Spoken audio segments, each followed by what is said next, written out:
Un autre exercice, l'exercice numéro 11, cet exercice qui dit « Considérant simultanément deux caractères influencés par le sexe, la calvitie et la taille réduite de l'index. » Donc ce sont deux caractères qui sont influencés par le sexe. On a déjà vu le cas de la calvitie. Là, on ajoute un deuxième caractère qui est aussi influencé par le sexe, à savoir la taille réduite de l'index. Ces deux caractères sont dominants chez l'homme et récessifs chez la femme. Un homme hétérozygote pour le gène déterminant la calvitie. Donc, il est hétérozygote pour le gène déterminant la calvitie, donc il a pour génotype B, B'. On garde la même notation que celle qu'on a utilisée pour l'exercice 10. Donc, un homme hétérozygote pour le gène déterminant la calvitie et qui a des index normaux épouse une femme hétérozygote pour le locus gouvernant la taille de l'index et qui est chauve. On demande quels seront les phénotypes des enfants. Alors, là, donc pour la calvitie,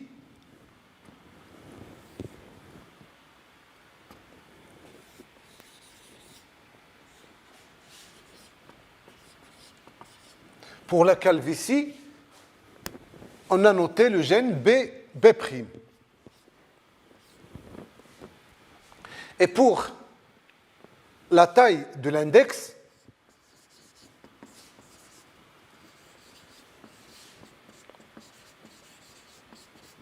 on va le noter I'.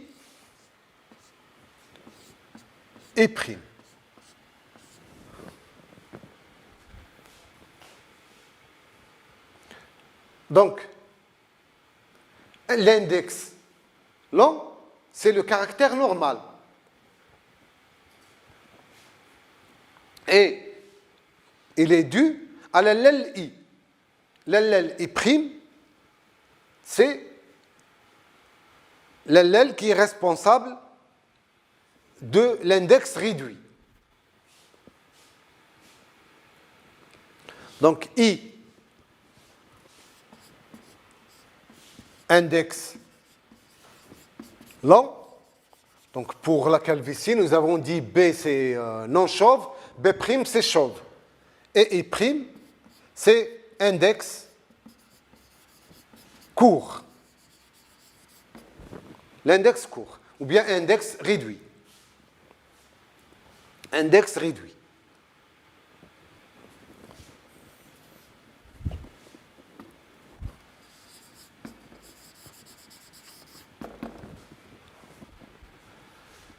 Alors, on doit déterminer les génotypes des parents. Donc, un homme hétérozygote pour le gène déterminant la calvitie. Il est hétérozygote pour le gène. Donc, il est B'. Parce qu'on nous a dit qu'il est hétérozygote pour le gène de la calvitie. Et il a des index normaux. Il a des index normaux, donc index long. Donc, il doit être automatiquement I.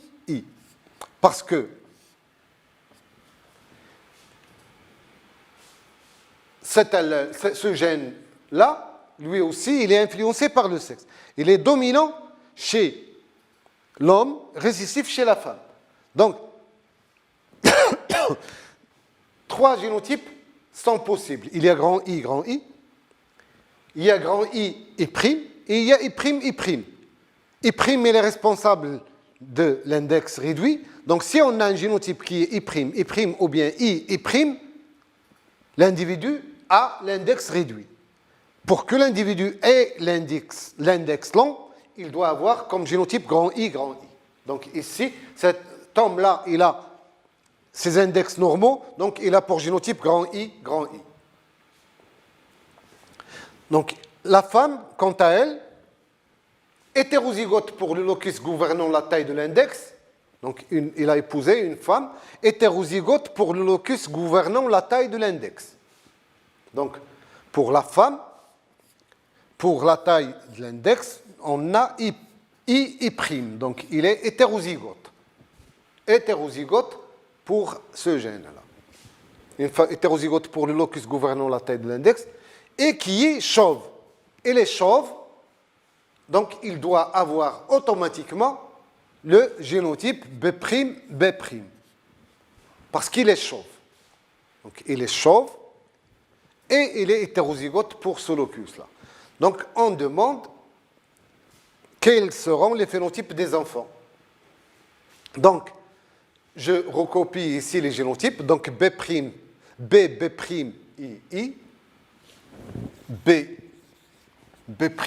I, I, croisé avec B'.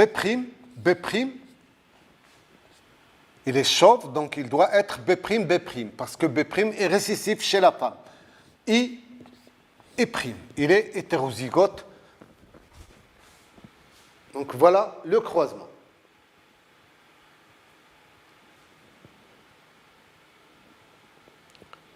B', I, B', I'.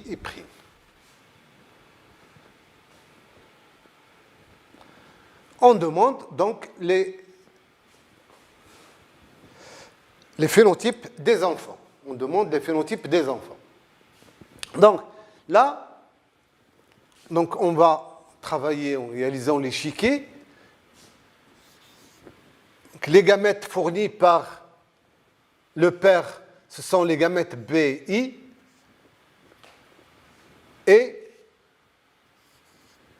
B'I. Donc deux types de gamètes avec proportion de 1,5, 1,5. Deux types de gamètes. BI, B'I. La mère, il fournit, donc pour avoir plus d'espace, donc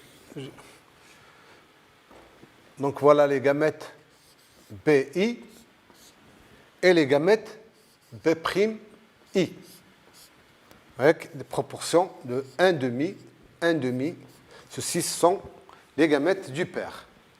La mère, quant à elle, il nous donne les gamètes B'I et B'I'.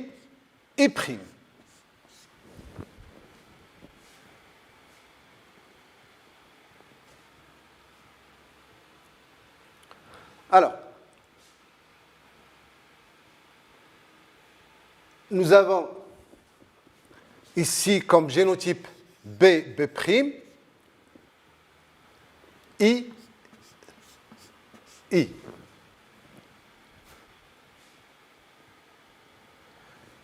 B, donc B', I. Là, B, I', I'. Ici, c'est B'. Donc, I.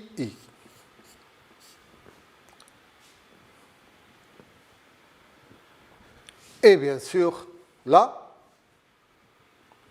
c'est B',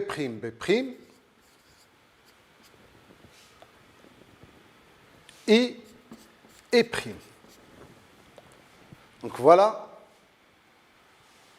les différents génotypes obtenus au niveau de la descendance.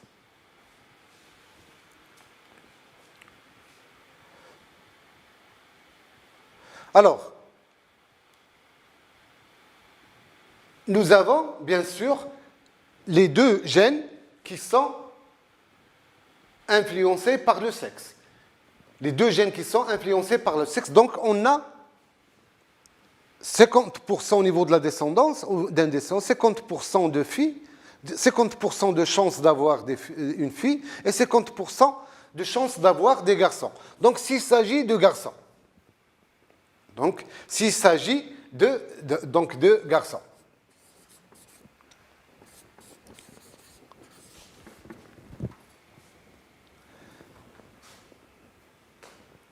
Donc, tous de la descendance. Donc, nous avons dit que les gènes, plutôt l'allèle responsable de la calvitie, il est dominant chez l'homme. Donc, des garçons, donc il est dominant. Donc, ici, je vais avoir un descendant chauve, chauve, chauve, chauve. Donc, chauve,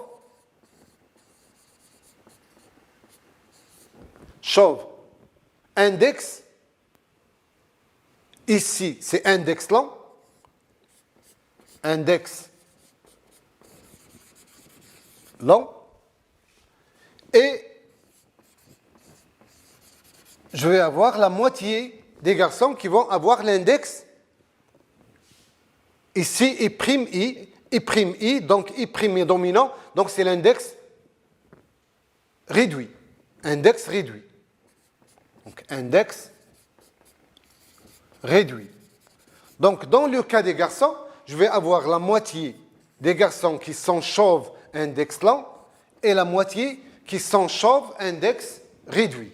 Un index réduit. Parce que ces individus-là, ils vont être chauves, index lent, et ces garçons-là, ils vont être index chauve, index réduit. Donc pour les garçons, donc un demi chauve et index court, un demi chauve et index long. Maintenant pour les filles, s'il s'agit de filles, donc filles.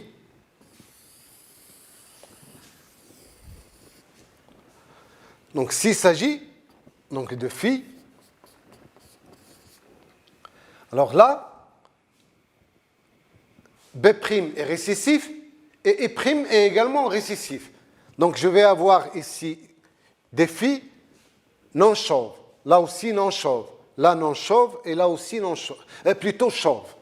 Ici, il est non chauve parce que j'ai B', donc B est dominant. Là aussi, B est dominant sur B', donc c'est non chauve. Donc la moitié, ils sont non chauves.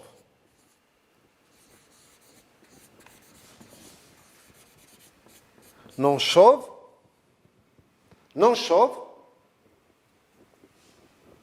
index, donc I, index lent. I et prime, index lent. Donc index lent. Et l'autre moitié, B', donc c'est chauve. L'autre moitié des filles, ils seront chauves. I et prime, donc index long. Chauve, index long. Donc la moitié des filles sont non chauves avec un index long et l'autre moitié, ils sont chauves avec un index long. Donc la moitié chauve, index long, non chauve, index long. Voilà. Donc les phénotypes de la descendance. Et on passe à l'exercice numéro 12. Donc ici, on a 3 gènes qui sont situés sur un chromosome de la manière suivante. Donc 3 gènes qui sont liés, A, B et C qui sont liés, et vous avez le gène B qui est au milieu, et A et C qui sont aux extrémités. Vous avez la distance entre A et B, c'est 10 centimorgans, et la distance entre B et C est égale à 15 centimorgans. Quels sont les types de gamètes produits par un individu de génotype A plus B, C plus sur A, B plus, C? Et en quelle proportion? Premièrement, si l'interférence est nulle, et deuxièmement, si la coïncidence C est égale à 0,6. Donc le génotype de l'individu dont on demande les gamètes, c'est A plus B, C plus sur A, B plus, C. Voilà. A plus B, C plus sur A, B plus, C. On nous demande quelles sont les proportions des gamètes produits par ce sujet-là dans le cas où l'interférence est nulle et dans le cas où la coïncidence est égale à 0,6. On va commencer par le cas où l'interférence est nulle. Donc l'interférence est nulle, ça veut dire que tous les doubles crossing-over théoriques se réalisent. C'est-à-dire que le pourcentage de double crossing-over observé est égal au pourcentage de double crossing-over théorique. Donc, cet individu-là, il va nous fournir 8 types de gamètes. Donc, il est hétérozygote au niveau de 3 locus. Il est hétérozygote pour 3 gènes. Donc, il va nous fournir 2 à la puissance 3. Ça fait 8 types de gamètes. 8 types de gamètes. Quels sont ces gamètes? Les gamètes obtenus sans aucun crossing-over. Donc là, je rappelle, donc les gènes, vous avez A, B et C. Vous avez entre A et B 10 centimorgans. 10 centimorgans. Et là, vous avez 15 centimorgans. L'unité, c'est en centimorgans. Alors, je vais avoir comme gamètes les gamètes sans crossing-over. Donc, ce sont les gamètes A, B, C plus et les gamètes A, B plus, C. Ce qu'on appelle donc les gamètes parentaux. Puis, vous avez les gamètes recombinés. Il y a les simples recombinés et les doubles recombinés.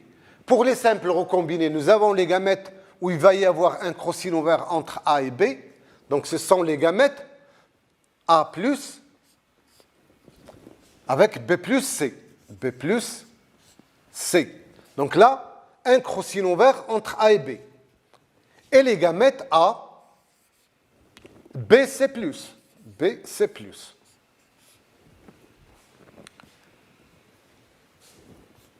Donc, premier type, deuxième type, troisième type, quatrième type. Et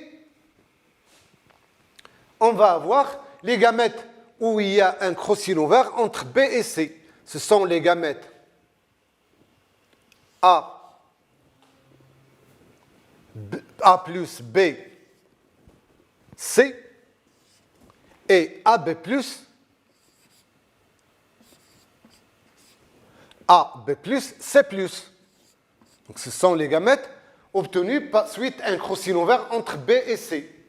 Et enfin, vous avez les gamètes obtenus suite à un double crossing-over. Un entre B, A et B et l'autre entre B et C. Donc ce sont les gamètes A plus, B plus,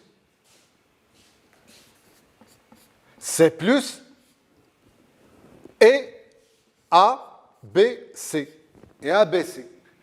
Donc, ici, ce sont les doubles recombinés qui sont obtenus suite à 2 crossing-over.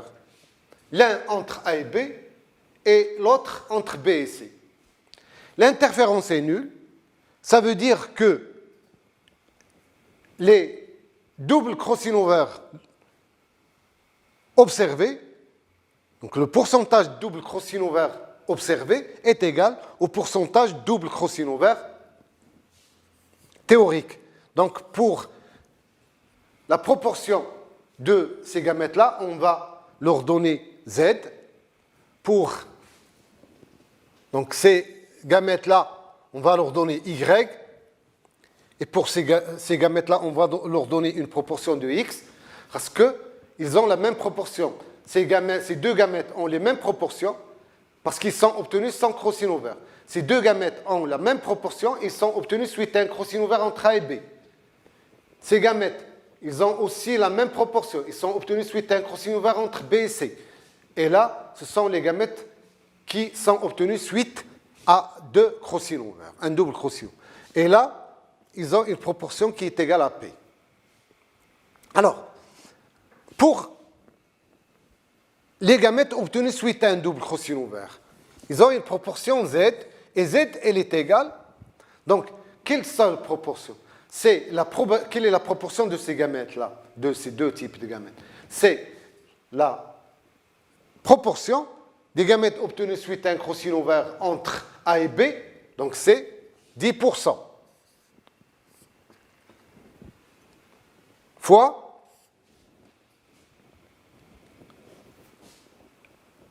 la proportion, ou bien la probabilité d'avoir un crochet ouvert entre B et C, c'est 15%. Ce qui est égal à, donc, 0,10 fois 0,15, 0,015. Donc voilà Z. Ça veut dire que ces gamètes-là ont une proportion de 0,0075 et ces gamètes ont une proportion de 0,075, c'est-à-dire 0,015 sur 2, parce que Z, on a déterminé qu'il est égal à 0,015. Donc la proportion de ce gamète, c'est la moitié, donc c'est 0,015 sur 2, et ici, c'est la moitié aussi, 0,075. Donc voilà la proportion des gamètes obtenus suite à un double crochet ouvert. Pour ces gamètes-là, Y et leur proportion, donc ce sont les gamètes obtenus suite à un simple crochet ouvert entre B et C. Donc c'est la probabilité d'avoir un crochet ouvert ici, donc c'est 15%, donc c'est 0,15. Il ne faut pas oublier de retrancher la part des doubles crochet ouvert. C'est-à-dire c'est 0,15 moins, il faut retrancher 0,015. Parce que vous avez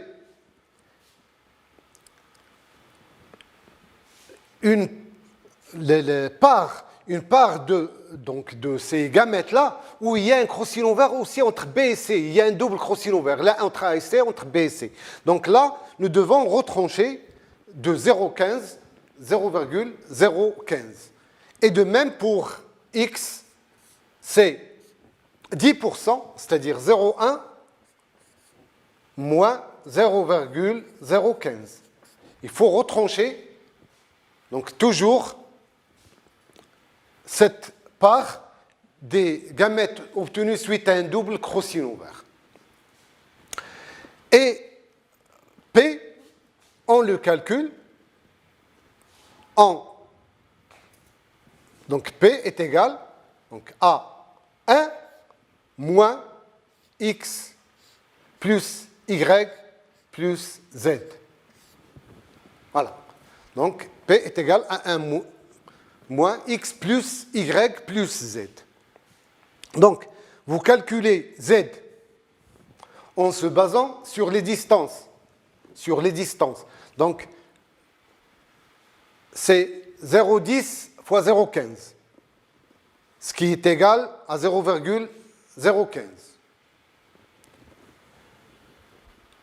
Puis, vous calculez X, sachant que X est égal à la probabilité d'avoir un crochet ouvert au niveau de cet espace entre A et B, qui est 10%, donc 0,1, moins 0,015, moins Z.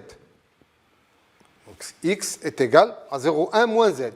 Et vous avez Y qui est égal à 0,15 moins 0,015, c'est-à-dire moins Z. Et enfin, vous calculez P, c'est 1 moins X plus Y plus Z. Et finalement, donc, voilà ce que vous devez trouver. Donc, voilà pour les doubles recombinés, c'est 0,0075 chacun. C'est ce qu'on avait déterminé ici. 0,0075 0,75 pour les doubles recombinés. Pour les simples recombinés, ce sont A plus B plus C et ABC plus pour ceux obtenus suite à un crossing over entre A et B. Donc, ils sont, voilà, là. Donc, c'est 0, 1. Donc, la probabilité, plutôt la part de ces gamètes-là, c'est 0,1 moins Z, donc X moins Z. C'est 0,1 moins 0,05. Il vous divisez par 2 pour obtenir la proportion de chaque type de gamète. La même chose pour les autres simples recombinés. Voilà, les voilà. Mais plutôt les voilà ici. Oui, les voilà ici. Et voilà pour les autres, plutôt pour les parentaux, sachant que P est égal à 1 moins X plus Y plus Z. Ici, c'est le cas où l'interférence est nulle. Donc maintenant, le cas où l'interférence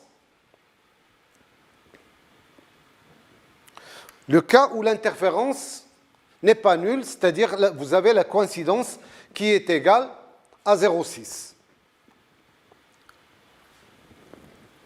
Donc vous avez la coïncidence qui est égale à 0,6. Donc l'interférence est égale. Vous avez la coïncidence plus l'interférence qui est égale à 1. Donc l'interférence est égale à 1 moins C. 1 moins 0,6, ça fait 0,4. Donc 0,4. L'interférence est égale à 0,4. Ça veut dire que donc 40% d'interférence, ça veut dire que 40% des doubles crossing over n'ont pas eu lieu. Donc vous avez la coïncidence qui est égale au pourcentage des doubles crossing over observés sur le pourcentage des doubles crossing over théoriques. Ce qui est égal à 0,6. Donc le pourcentage des doubles crossing over observés, c'est ce qu'on a appelé Z, est égal, c'est la proportion, en fait, c'est le pourcentage double crossing over observé, c'est la proportion des deux types de gamètes obtenus suite à des doubles crossing over. Donc leur proportion, le total de leur proportion, il est égal à Z, c'est le pourcentage de double crossing over observé, ce qui est égal donc au pourcentage des doubles crossing over théoriques. C'est 0,1, c'est-à-dire la distance entre A et B, donc la probabilité d'avoir un crossing over entre A et B, c'est 0,1, fois la probabilité d'avoir un crossing over entre B et C. La distance entre B et C est égale à 15 centimorgans. Donc la probabilité d'avoir un crossing over entre B et C est égale à 15%, ce qui est égal à 0,15. Donc, évidemment, fois 0,6. Fois 0,6 fois la coïncidence. Donc, double crossing over théorique fois la coïncidence qui est égale à 0,6. Donc, Z est égal finalement à 0,015 fois 0,6, ce qui est égal à 0,009. 0,09, on divise par 2 pour avoir la proportion des gamètes, 0,045. Donc là, ces gamètes, donc je vais effacer donc ces proportions-là qu'on avait calculées pour le cas où l'interférence est égale à 0. Donc je recommence. donc voilà, le croisement c'est plutôt l'individu c'est A plus B, C plus, A, B plus, C. Donc nous avons dit qu'il donne deux types de gamètes, plutôt 8 types. 8 types, A plus, B, C plus. Les gamètes obtenus sans crossover vert, A, B plus, C. Les gamètes obtenus suite à un crossover entre A et B, donc c'est A plus, B plus, C. Et A, B, C plus. Les gamètes obtenus suite à un crossover entre B et C, donc ce sont les gamètes A plus B, C, et les gamètes A, B plus, C plus, et enfin les gamètes A plus, B plus, C plus et A, B, C qui sont obtenus suite à deux crossing-over. Donc là, nous avons dit que leur proportion est de Z. Là aussi, c'est Y. Là, c'est X. Et là, c'est P. Proportion P. Alors, Z, ici, nous avons calculé Z. C'était donc... non, ce n'est pas ici.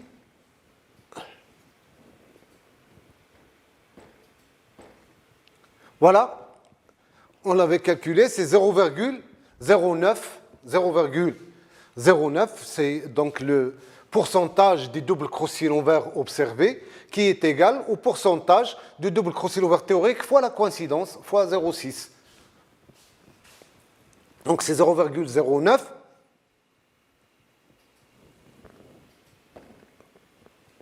Voilà, 0,09. Donc 0,009.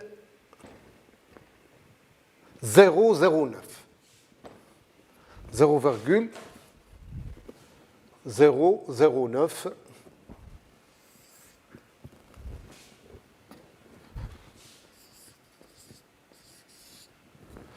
Ça veut dire que vous avez pour chaque gamète une proportion de 0,0045. Là aussi, 0,0045. Voilà pour chaque gamète. Donc c'est Z sur 2. Évidemment, pour ces gamètes-là, vous avez Y plus Z qui est égal, donc A, voilà, donc la distance entre B et C. Donc B et C, là vous avez un crossover entre B et C. Donc distance entre B et C est égale à 15 centimorgans. Donc vous avez 15%, ce qui fait X plus Z est égal à 0,15. Donc Y est égal à 0,15 moins Z, c'est moins 0,009. Donc 0,15 moins 0,009, ce qui est égal à 0,141. 0,141. Donc, vous divisez par 2 pour avoir, pour chaque type de gamète, sa proportion. On divise Y par 2. La même chose ici, on a X plus Z qui est égal à 0,1 parce que la distance entre A et B est égale à 10 centimorgans, donc est égale à 0,1. Donc X, c'est 1 moins Z. C'est 1 moins, donc 0,009. Donc 1 moins 0,009, ce qui est égal à 0, donc X est égal à 0,991. Et bien sûr, on divise x sur 2 pour avoir la proportion de chaque gamète. Et puis, P, elle est égale, toujours, donc à 1 moins x plus y plus z. Et vous divisez P sur 2 pour avoir la proportion de chaque type de gamète obtenu sans aucun crossing over. Donc voilà, là, ce sont les pourcentages des gamètes obtenus suite à 2 crossing over. Donc là, vous avez les doubles recombinés. Les doubles recombinés, ils sont là. Donc c'est 0,009 sur 2, ça fait 0,0045. Donc, et voilà pour les autres. Donc c'est le même principe, sauf que ici, vous avez l'interférence qui est égale à 0, et ici, vous avez l'interférence qui est égale à 40%, c'est-à-dire la coïncidence qui est égale à 60%, qui est égale donc à 0,6.